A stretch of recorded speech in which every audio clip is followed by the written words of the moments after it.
It's the 2nd of May 1981 and Pele takes the field at Highbury, North London, then the home of Arsenal Football Club. In 1981, the question of who was the greatest ever footballer was not really a question at all. Messi and Ronaldo? Not even born yet. Maradona? An emerging talent, but one who had yet to play in his first World Cup finals. The answer really was simple. Pele was the greatest ever footballer, and here he was in England. Pele wasn't there to play though. Always a man open to a commercial opportunity, Pele was at the match to help promote a sponsorship deal between Arsenal and Ingersoll Electronics.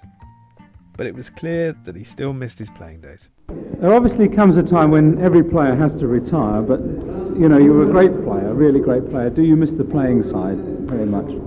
Yes, not play, but I miss the people, you know, when they went to the stadium and went to see some games, and then the people start to shout and all. This I miss. And of course, I didn't stop to practice. I practice with Santos when I am in Brazil. When I am in New York, I practice with Cosmos team. You know, this makes me feel more in the game. Yeah. But when I see some game, when I go to see like England and Romania, a lot of things, you know, shaking me inside. Yeah. And that particularly, I suppose, you missed the international field because it was much more competitive. Exactly. This is the game who shake you more because the responsibility, you know. When I saw Brazil play, then I feel like crazy outside because I can't do anything. When they stay outside, you can't do nothing. This happens normally when you stop to play soccer. Ken Goldman, my dad, was the man interviewing Pele that day. Dad was a man of many interests and pursuits, but more than anything else, Ken Goldman was a football man. A player who in his youth was good enough to have trials at QPR. Coach, referee, administrator, Ken Goldman was devoted to the game, and by the late 1970s, his football journalism was well underway. He spent Saturdays reporting on professional football around the London area, and started to build up a regular presence on the London radio station LBC. In the days before live football on the TV, before Sky satellites orbited the Earth, radio was the only way to get live coverage of English football. The BBC had live second-half coverage from one game, but the local radio stations like LBC in London provided updates on clubs from their city.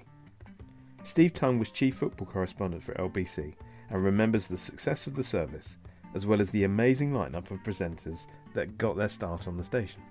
By the 80s, we were going quite well, and the show was regarded as being very successful. Dominic Allen had come in from BBC Radio London as a presenter quite early on, and then we increased the staff, people like Steve Ryder, who ended up at the BBC Television doing motorsport in particular, and later Jeff Stelling and others. And I'm still amazed by the number of people who say, oh, I used to love LBC, the Saturday afternoon programme, used to listen to whichever team it was. And wasn't it Jeff Stelling? Didn't he used to be on there? And the names they remember. It's really quite touching. It was an era of no live matches on TV, and even BBC radio reports were restricted. And they weren't even allowed to say which game it was until 3 o'clock. There'd be this dramatic moment at 3 o'clock when they say, we're now crossing to Peter Jones to reveal where our second half commentary is coming from today. And he would say, I'm at Anfield, home of Liverpool, blah, blah, blah, and off they'd go. But they couldn't do a full 90-minute commentary. There was this paranoia that too much radio coverage, and of course television they were even more terrified of, but they even felt that radio coverage would affect their attendances. Steve was involved in negotiating the first ever football rights deal for independent radio. We met the formidable Alan Hardacre of the Football League, who was a rather dour Yorkshireman who was not inclined to give anything away. But for the princely sum of, I think, £12,000 for the season, we negotiated the right to do about 6 flashes, as they were called, during the game each time, plus a half time and a full time, and anything outside the actual game time was allowed. And that was fairly strictly controlled. You were allowed no more than 30 seconds, although anyone who's got any recordings will doubtless find numerous occasions when the 30 seconds was stretched a bit, especially if something exciting was happening or a goal was scored or whatever. So on the 2nd of May 1981, Steve Tongue found himself at Highbury, not to report on Pele's visit and pre-match walk on the pitch, but to cover the deciding game of the 1980-81 season, with Aston Villa travelling to Arsenal, knowing that a draw would be enough to see them crowned league champions.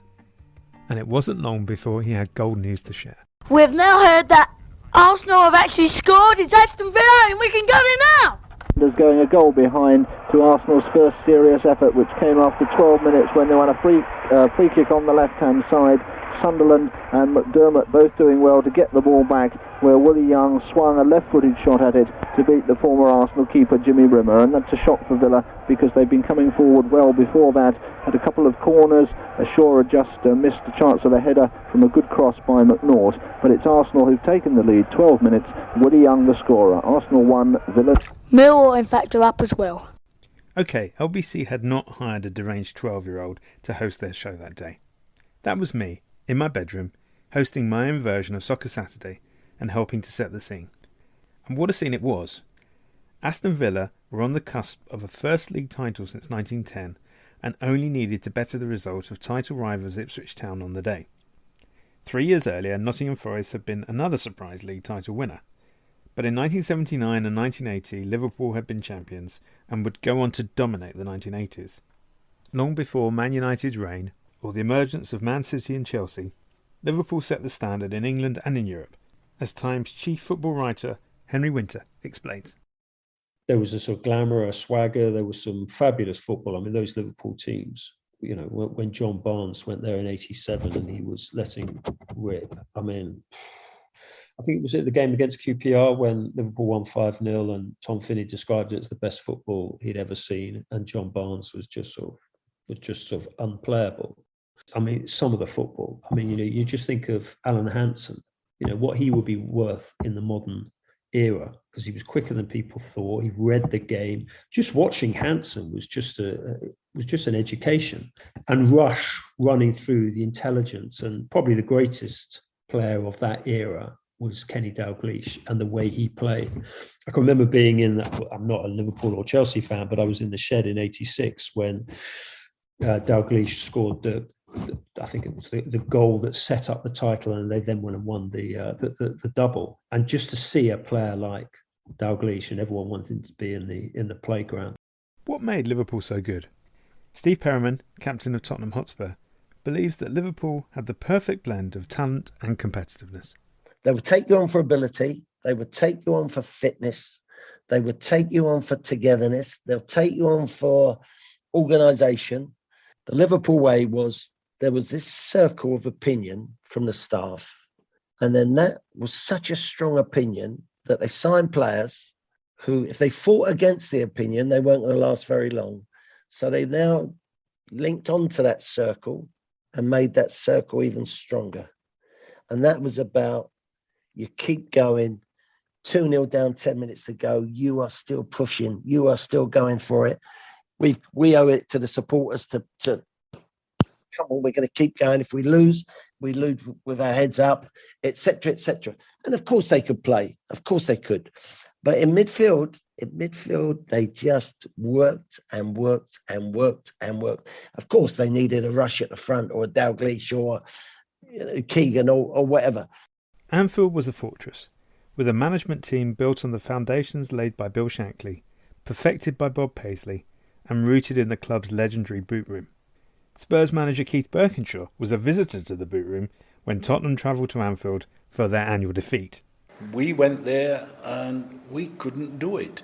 And the thing that I got to smile about a little bit was that the management at Liverpool, they would say to me, every time we'd gone there and we'd lost the game, come in, Keith, we'd have a little drink together, all of us, come on, we want you in there as well.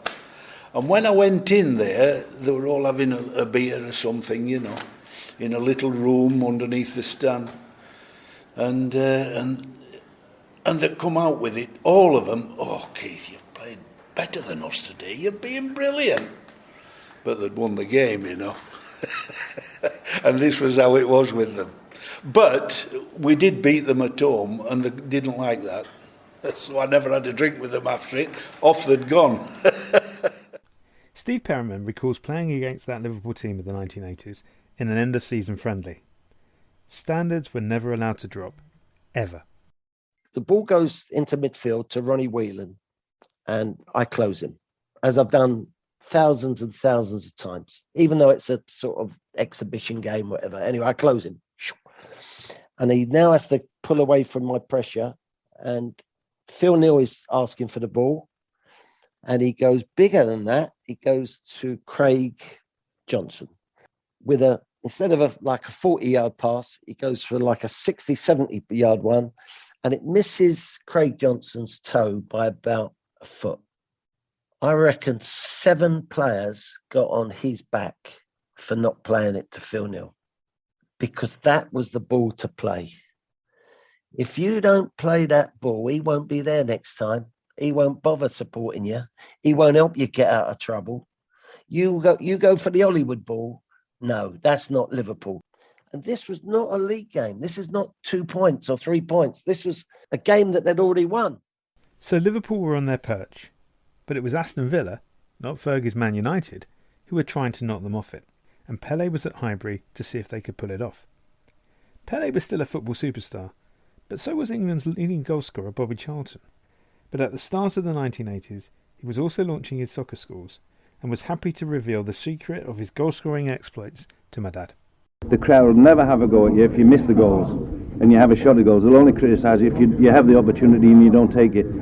So shoot 20, 30 times. If you miss 29, that one that goes in might just be the one that wins the match for you. In your own day, I mean, obviously when you were playing, did you have any particular thoughts in mind when you were going to have a shot, or did you just see an opening and have a... Well, I was taught very young by Jimmy Murphy, the assistant manager at Old Trafford, who spent a lot of time with me.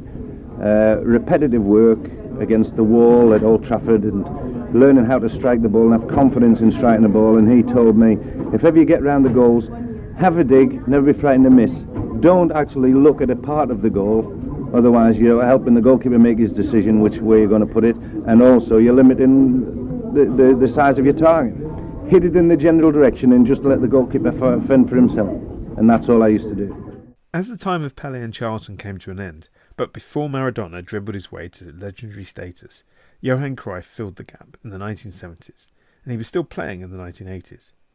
I was lucky enough to see him play for Feyenoord one evening at White Hart Lane in the UEFA Cup, but my dad had caught up with him earlier. Are you glad that you had the American experience? Yes, because in life it's a beautiful experience if you lived in several countries, and especially in a country like United States, which is different. And how did you find the football over there? The football, you're building it up.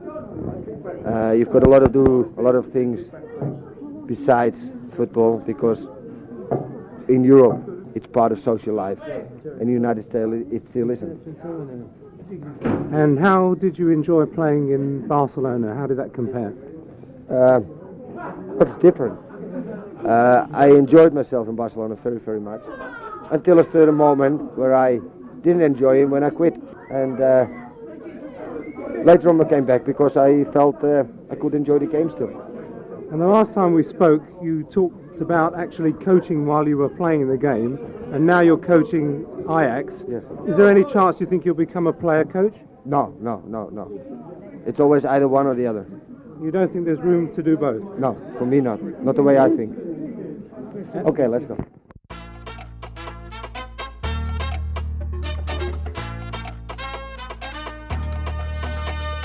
Cruyff had been central to the Dutch football explosion of the 1970s, at both club level with Ajax and with the national team, who were World Cup finalists in 1974.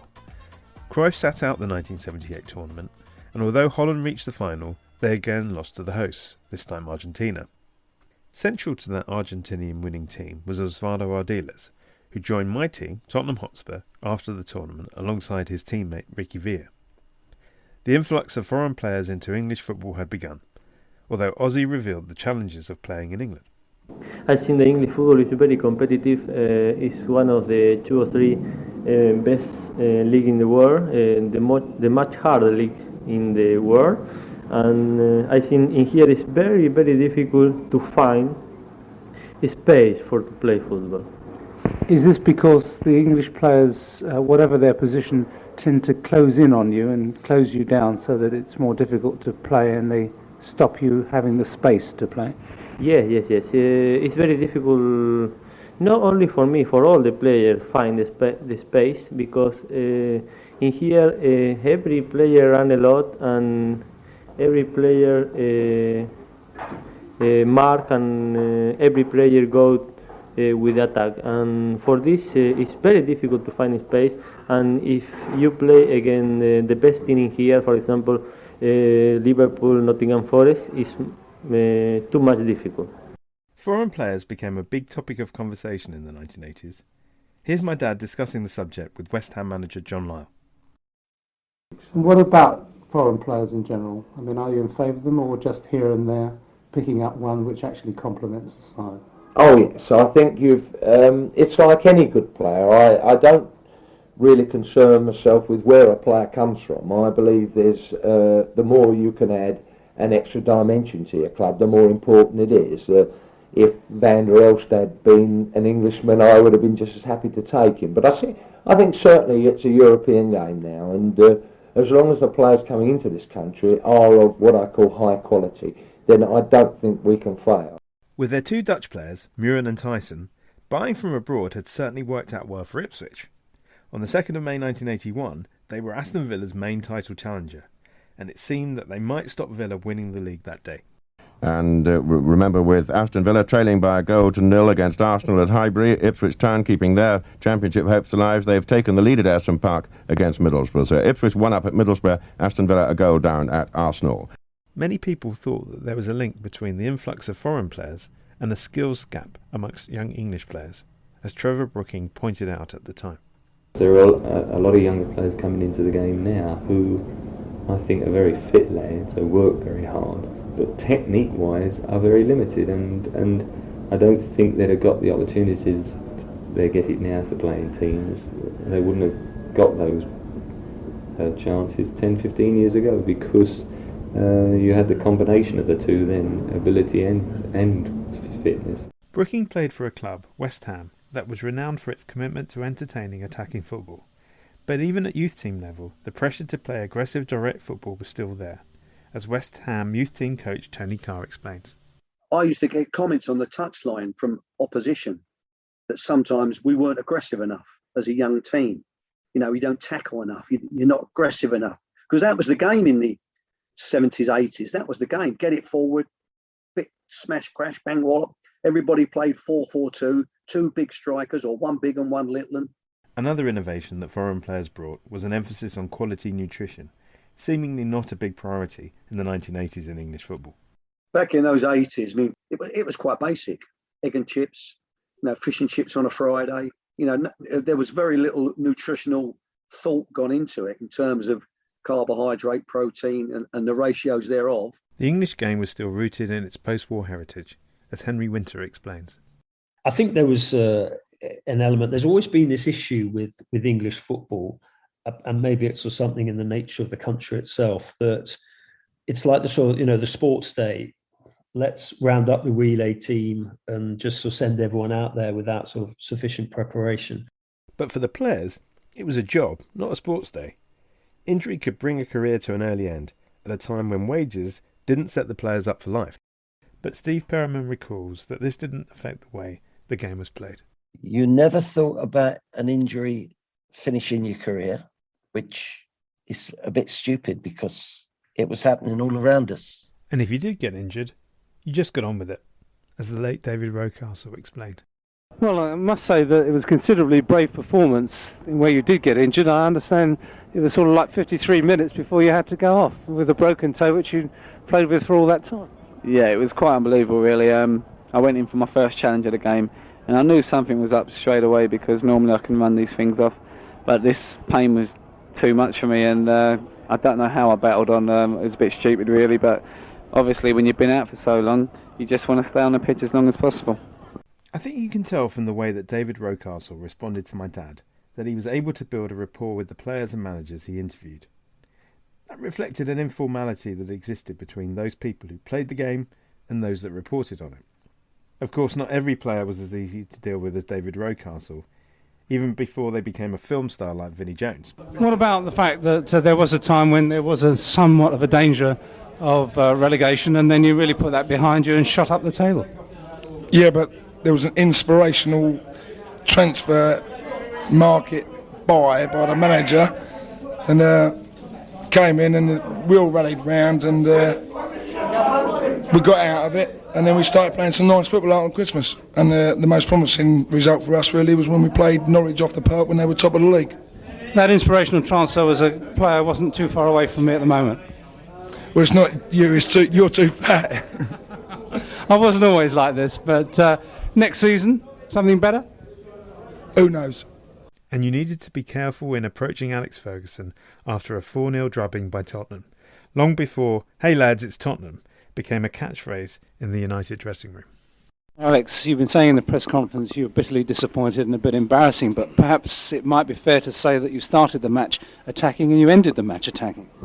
Well, the attitude to attack is always right. Okay, there's no question about that. But it's the finishing part that you've got to do well, you know. And that was disappointing. I thought perhaps that 4-0 was a greater margin than you deserved. Well, but at the end of the day, they took their chances. They had one chalked off.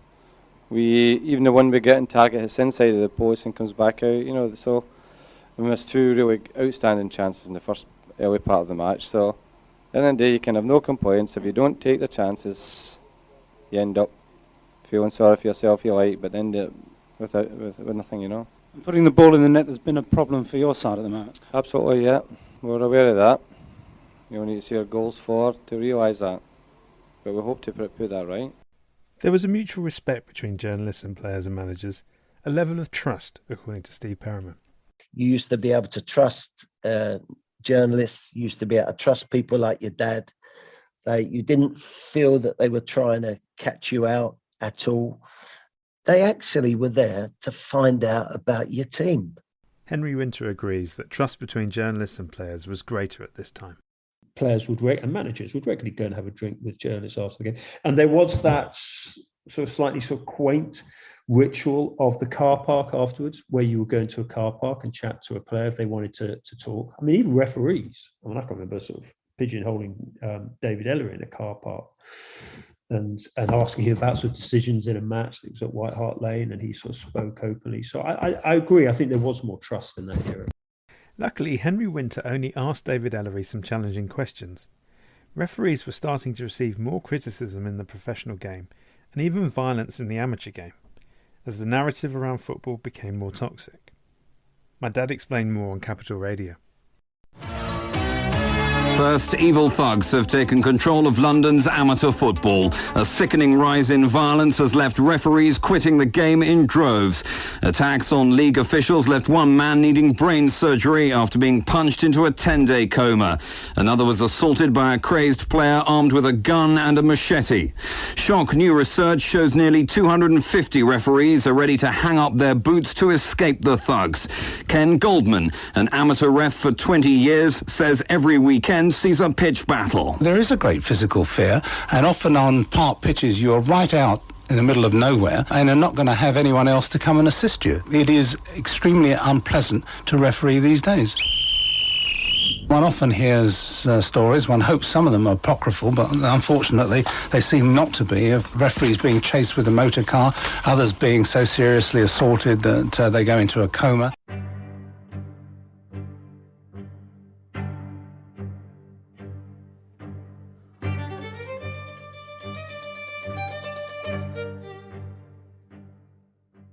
Fighting between fans had been the scourge of English football since the 1970s, and the situation was no better at the start of the 80s, whether it was English club fans or those supporting the national team. Former Arsenal vice-chairman and senior football official David Dein is explicit in explaining the issue that English football faced at this time. In the 1980s, we had a big problem in English football. It was hooliganism. There was fighting inside a lot of the grounds, fighting outside of the grounds. Spurs fans had rioted at the 1974 UEFA Cup final. In 1984, with Tottenham back in European competition, the club's new chairman, Irving Scholar, was concerned that any further trouble could damage the club and English football in general. His warning proved to be a prescient one. It gets to a point, I'm going to give one example, was that when we played in Bruges last week, or the week before last, and I particularly made a personal plea to the fans not to travel, because I thought that was what the chairman of Tottenham Hotspur had to do in those particular circumstances. It was unusual, perhaps, but I was delighted that in fact the fans were marvellous, because they heeded our warning and they didn't travel, and there was no trouble whatsoever at the game. And I mean, it would be a tragedy in my view if there was further trouble by any club, not just us, in Europe, which might result one day in the elimination of a British team from Europe, thrown out because of the fans. I mean, it would be an absolute unmitigated disaster. And I don't think anybody would want that. I certainly wouldn't want it for any club, let alone Tottenham Hotspur. It would be, as I say, a disaster for the game in this country. Sadly, Scholar proved to be correct.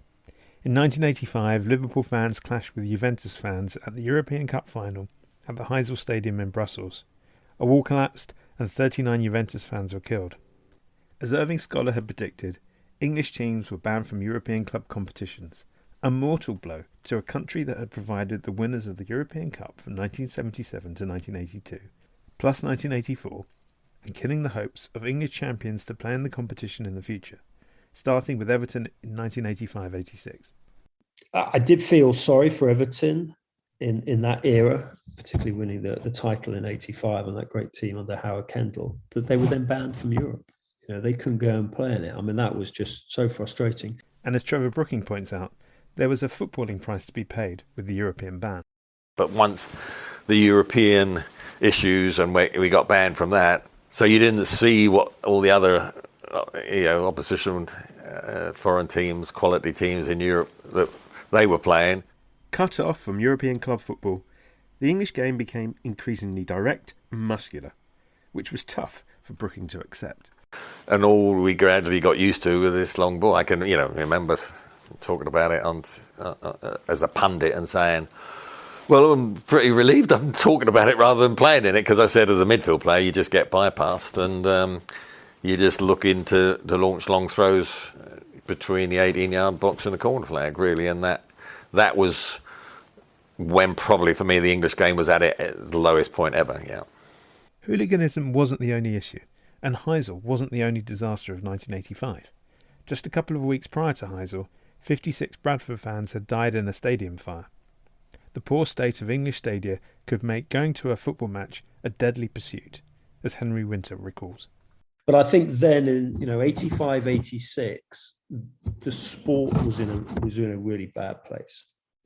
After Bradford fire, Heysel, hooliganism. A lot of my friends said, "What on earth are you doing? Going into it?" So it's because what I've always wanted to do. Heading into grounds was not always the most joyous experience for fans or for reporters in those days because of the violence. Arsenal Vice-Chairman David Dein echoes that sense of despair that was felt about the way the game was going. The point was, Danny, that I think the rationale was that football was literally going down the drain in England. Tendencies were dropping like a stone year on year. The facilities in the stadia were decrepit, old, unfit for purpose. Toilets were poor, catering facilities were poor, retail outlets were poor.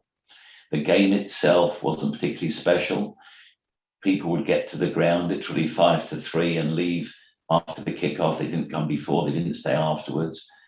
There was nothing on to see, really. There was nothing going on. Women were not going to the games. Mothers didn't want their children to go to the games because of one word, hooliganism. Even Arsenal versus Aston Villa saw scuffles in the stands, as Villa sought to keep their title challenge on track. Let's go back to our own matches now. First we'll go to Highbury, Arsenal against Aston Villa. The latest score there from Steve Tongue. Arsenal still leading through Willie Young's 12th-minute goal, and Sunderland's in for a chance of a second, but blocked at the last moment. In fact, since Willie Young scored, he's had a few uneasy moments in the Arsenal defence against Peter With. It's a real battle of the giants, and they're at it again as I speak to you with winning another free kick.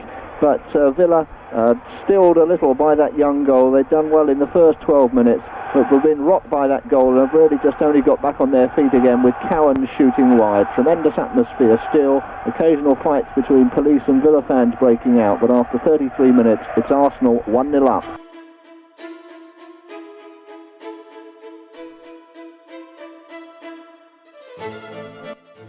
As it happened, Middlesbrough beat Ipswich that day, and Aston Villa were indeed crowned champions on the 2nd of May 1981. Liverpool had the consolation of winning the European Cup and would then go on to win the next 3 league championships, before sharing 2 out of the next 4 with their city rivals Everton. Which brings us to the final league campaign of the 1980s, the battle for the league title in 1988-89. And in many ways this was a season that encapsulated many of the themes of the preceding decade, but would prove to be a defining one for good and horrific reasons. Once again, Liverpool were pushing for the title, but they faced a major challenger in Arsenal, and the two faced each other at the last game of the season in a once-in-a-lifetime shootout for the league championship. It was a decade-defining match, according to Henry Winter. You could argue that the most significant domestic game of the 80s was won by Arsenal 2-0 at Anfield in 89 in the most dramatic circumstances. Despite Anfield being a fortress, Arsenal pulled off a remarkable victory in the last minute of the season. But it was a match played in the shadow of tragedy. Just a few weeks earlier at the FA Cup semi-final at the Hillsborough Stadium, 96 Liverpool fans were killed after a massive failure of crowd management by the authorities on the day. Yet again, the dangers of decrepit English stadia and the lack of effective systems of crowd control were laid bare. Despite Hillsborough, Liverpool had gone on to win the FA Cup and had reached the top of the league. They only needed to avoid defeat by 2 goals to be champions again. Jerome Anderson, one of the new breed of football agents who represented players like Arsenal's David Rocastle, remembers the run-up to the match and the night itself. If I think back to that week before the game at Anfield, where unfortunately that was the season of the terrible Hillsborough tragedy, and emotionally everybody obviously wanted Liverpool to, unless you're an Arsenal fan, wanted Liverpool to be successful. I remember Rocky coming to my office on I think it was either the Tuesday or the Wednesday. And we were just talking about different things. Obviously the game was on, I think it was the Friday night, wasn't it? Or the Thursday or Friday it was. And he just looked at me and he went, "Dad," he said, "don't worry." He said, "We're going to win by two clear goals." He said, "It'll be 0-0 at half time. We'll nick one early in the second half, and then we'll go on and win by 2 clear goals." And I remember clearly saying to him, "Rox," I said, "it's a good job you're sitting here with me in my office." I said, "because no one else on the planet would ever believe that." And the boys had a genuine belief, which was obviously installed by George, but collectively amongst the players, that they could do it. Remember, Liverpool was a fortress, a total fortress, but they had that inner belief that they could go there and do it. And history proves that they did. And a number of things I'll remember from that night, apart from excitement that to this day, that's one of the most incredible nights of my life. I'll never forget, before the game, the Arsenal boys came, went to the Cop End and gave flowers out, which was very warmly received. And at the end of the game, despite the horrendous season and emotions that Liverpool Football Club had been through, I won't say all the Cop, but so many Liverpool fans remained in the stadium and applauded the Arsenal players. I won't ever forget that. That was a mark of respect from, obviously incredible fans that had only ever known in recent years success, but they respected what Arsenal had achieved or the players had achieved on that night. And certain things stick in your memory, and that's something I won't ever forget.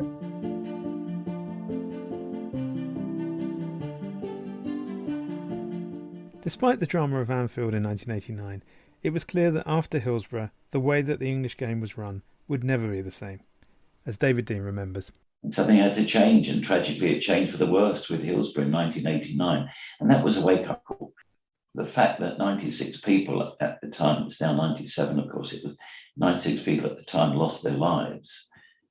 That was a tremendous wake-up call for football. And following that, there was the famous Lord Justice Taylor report, which came out in 1991, which dictated that all football grounds had to go all-seater. And that in itself was a huge challenge for football clubs because they didn't have the money. And the government put in a little bit, and the Football Foundation put a little bit of money in, but the clubs had to find money, and that wasn't easy. So that was an enormous challenge for football clubs, how to upgrade themselves. And today, when you have a look at the stadium, I think, and I always argue this, that I think as a group of stadia, we've got the finest stadium in the world as a league. You go around to any stadium today, anywhere in the Premier League, and indeed some of the stadia in the Championship, they're absolutely magnificent. You have a look at the Spurs Stadium. I don't know, have you been around the Spurs Stadium? Well, it's the finest stadium in the world, in my opinion. Change was in the air. All the clubs needed vast injections of cash to fund the massive redevelopment of their stadia.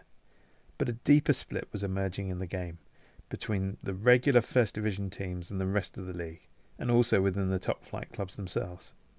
Irving Scholar at Tottenham hinted at this at the start of the decade, as the power of the so-called big clubs began to emerge. The Football League as such, really, you've got factions within the Football League all pulling against each other. You see, maybe half the First Division clubs want one particular thing, whereas the other half of the First Division clubs don't want the same thing, and then the Second Division clubs probably want something totally different. The Third and Fourth Division, yet again, want something totally different. So, I mean, you've got this terrible dichotomy where everybody is pulling against each other. And they're pulling against each other. It's all in a sense about self-interest, which I think is bad, and I think that's bad for the game, and I think that in a sense that people should be putting the game slightly ahead of their own particular clubs. Whether or not, which way it's going to go in the future is a difficult one to say. I think what is going to happen, people complain about the big clubs. They've always been the big clubs. There's nothing different, I mean, look back since the war. Manchester United have always been one of the biggest clubs in the country. Liverpool, even though they're in the Second Division up to about 60, they came up in 61, 62, so from 62, 63, we're always a big club. Everton were always a big club. Tottenham, in their way, since the war, have always been a big club, and Arsenal have always been a big club. So, I mean, this sudden thing as if suddenly over the last 3 or 4 years, Arsenal, Manchester United, Liverpool, and Tottenham, and other clubs as well, have suddenly become big clubs is laughable, because they've always been big clubs. They have the support. They've always had the support. They've got the players. They've always had the players. So all these things about suddenly the big clubs exist, big in capital B-I-G, to me is a bit laughable, because, as I say, I think they've always been the big clubs. Whether or not they all will continue to be the big clubs, well, that's another question mark. But I wouldn't be too surprised. Again, Irving Scholar proved to be a visionary. The split at the top coalesced around 5 clubs who planned a new Premiership to replace the First Division. But it wasn't exactly the same combination of clubs that pushed for the Super League a generation later. I suppose I was seen in a way to be the bit of the team leader or the rebel rouser, but there were 5 of us, all brave souls at the time, who formed the Premier League. And there was, in no particular order, there was Irving Scholar of Spurs, there was Martin Edwards of Manchester United, there was Noel White of Liverpool, and there was Sir Philip Carter of Everton, and myself. We were the five musketeers, I suppose. For David Dein, the formation of the Premiership was driven more by the challenges of the stadium upgrades and the increasing schism between the so-called big clubs and the rest of the league than by commercial opportunity. That was a spin-off. That was not the reason for it. The real reason was 2 things. One was that the game had to change, and the clubs had to find money to build new stadia to make them more accommodating. But also, there was another underlying reason why we had to form the Premier League, and that was because of the voting structure in the old Football League. You remember there were 4 divisions making up 92 professional clubs. And it wasn't quite one club, one vote, because the divisions 3 and 4 had a block vote. But between the second division and 3 and 4, they could always outvote the top division. So anything we wanted to do, we could get outvoted. And we were not masters of our own destiny. So to make meaningful change, we were frustrated. We couldn't do it. And I often tell the story of when I remember making a proposal at the time, believe it or not, in the 1980s, there was only one substitute allowed. And I went to a league, one of my first league meetings, and said, I'd like to propose there should be 2 substitutes. And that was kicked out of touch. Somebody said, you can't have that. I said, why not? Oh, it's an extra bonus. It's an extra hotel room. It's an extra meal. Come on. And, that's the sort of thinking that was going on in those days. So it was not easy to make meaningful change. So we wanted to really be master of our own destiny is the answer. Naturally, when we did, there was only, at the time, 22 clubs. So the financial spin-offs were easier to control because there was 22 clubs making a decision instead of 92 clubs. But so you have to be aware, we were not driven by the commercial element. We were driven by the fact that we had to do it really for safety reasons, for comfort reasons, and for entertainment reasons. Nevertheless, it's hard to avoid the conclusion that commercial interests were a source of tension between the bigger clubs and the Football League. And the biggest bone of contention from the mid-1980s onwards undoubtedly was over TV rights, how they were negotiated, and the value of the content on offer. Football consultant Alex Fynn was an advisor to the Football League and helped to evaluate the league's TV rights. They had an offer from BBC and ITV of about 4.5 million, which they deemed wasn't enough. In that, they were quite right, because our first job from the Football League as an advertising agency was to evaluate what television might bring, and we thought it might be around 6 million. So in their wisdom, the League Management Committee turned the offer down, but this was to have disastrous consequences. As a result, no more match of the day, no more big match. Football was off TV. For the first half of the 85-86 season, television was off the screen entirely. And when it came back, it was for the remainder of the season, a paltry £1.5 million was the deal that the League Management Committee did. And then the subsequent deal was for 3.1 million for the following 3 seasons. So you can imagine that there was a lot of resentment, particularly from the big clubs, who felt that what they needed was a greater say, a greater prominence, both in the way that league football was being run and in the way that football was going to be broadcast. David Dein is unequivocal. BBC and ITV, in his opinion, have been working together to underpay for football rights. There was a cartel between BBC and ITV, Danny. We were getting nothing, zero for our product.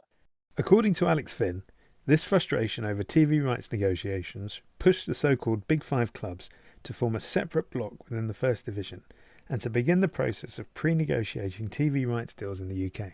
The Big Five got into an agreement with ITV whereby ITV promised them £1 million each if they could deliver the television contract. Well, as Messrs. Dein and Carter of Arsenal and Everton respectively were on the League Management Committee, this was duly affected. And a contract was done in 1988 for £11 million a season, which rose to 18 million in the last year of the contract. The new TV rights deal set in motion an ever-increasing upward spiral in the value of the rights to televise this league. When you consider now, between the domestic and overseas, it's £9 billion over 3 years, £3 billion a year coming in. This was 11 million. This is 3 billion today, some 30 years later. I mean, it is quite extraordinary. But rather than bringing the league together, the new TV deal seemed only to highlight their differences. But this obviously focused on the big clubs having the lion's share of television and also the lion's share of the money, which put them at odds with the rest of the league. A house divided could not stand, and the big clubs were determined to change the power balance in football. They negotiated a new organisational structure with Football Association backing, forced the Football League to accept the top division breaking away to form a separately run competition, and launched the Premiership for the 1992-93 season. A key element of that was the new TV rights deal with B-Sky B, who had outbid ITV for the rights to televise the new league, and the influence of Sky cannot be underestimated. Be Sky Be changed the way that football was financed, the way that football was presented, and even the way that football was played. And what we have now in the Premier League is the biggest, the richest, the most popular league in the world, and it is all down to Be Sky Be. According to Mike Darcy, former COO at Sky, Premier League TV rights were destined to end up on Sky, whether they had been secured in 1992 or not. Well, people talk about the 1992 deal and as if it was a pivotal moment. I'm not really sure about that, because in a sense, I think it was inevitable that the Premier League was being formed, and I think that it was simply a matter of time before that would end up on Sky.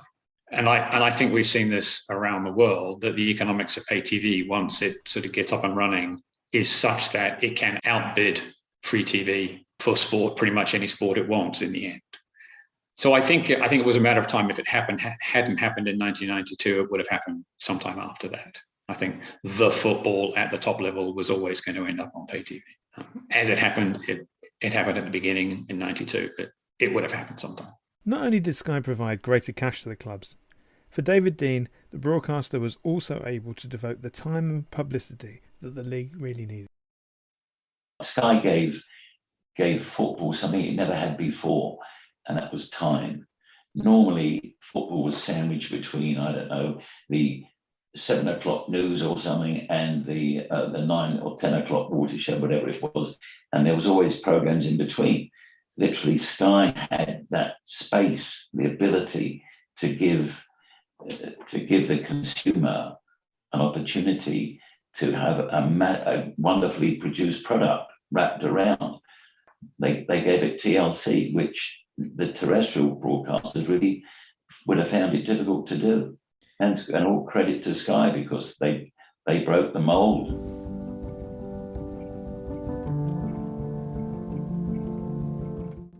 So how should we think about football in the 1980s? A decade of shame? Of death? Destruction? Long ball football?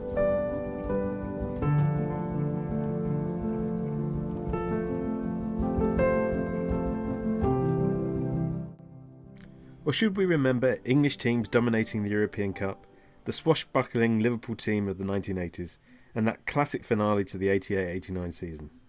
Henry Winter thinks both. I think it's very important to sort of divide the 80s up between some unbelievable footballers. I mean, if you look at some of the stars in that era, certainly sort of in the English game, Hanson, Barnes, Rush, Lineker, Whiteside, Brian Robson, to name but a few.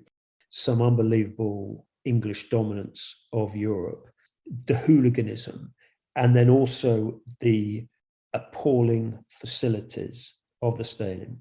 Bradford City in 85, Hillsborough in 89, the incompetence of the authorities, particularly around Hillsborough in 89. So it's difficult to sort of merge everything into one and say it was a decade of shame. It has to be a more nuanced debate on it.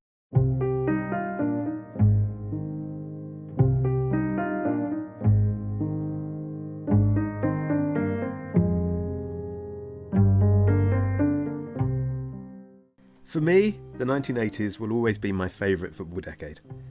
I started to regularly go to games at Tottenham's White Hart Lane Stadium, and the start of the 1980s delivered 3 trophies in 4 years for Spurs, 2 FA Cups and the UEFA Cup. I was a football fan, a Spurs fan, and all my hopes and dreams were wrapped up in that identity in those early 1980s. Hello, my name is Danny Goldman. Yes, that's right, it's Danny Goldman here, the great ace footballer who's going to play for Spurs in about 10 years' time. So in the 1980s, I was dreaming of playing for Spurs and going to White Hart Lane and occasionally Wembley to watch them. My dad was building his football journalism career and would go on to spend the next 40 years reporting on matches for radio, newspapers, magazines and regularly for the Arsenal Club Call phone line. He was known for his smiling face in the press box, his deep knowledge of refereeing and his love of the game. Jerome Anderson sums it up beautifully. Your dad was obviously a very passionate fan. He also instrumental in the certain changes that were taking place at the time, you know, with phone lines and interviews. And as the game evolved, you know, your dad was there and he was amongst it. And I remember seeing him at most away games. And he was a very well respected human being who, in my opinion, always had the best interests of people that he was working with at heart, and like me, always wanted to do the right thing for whoever we were working with.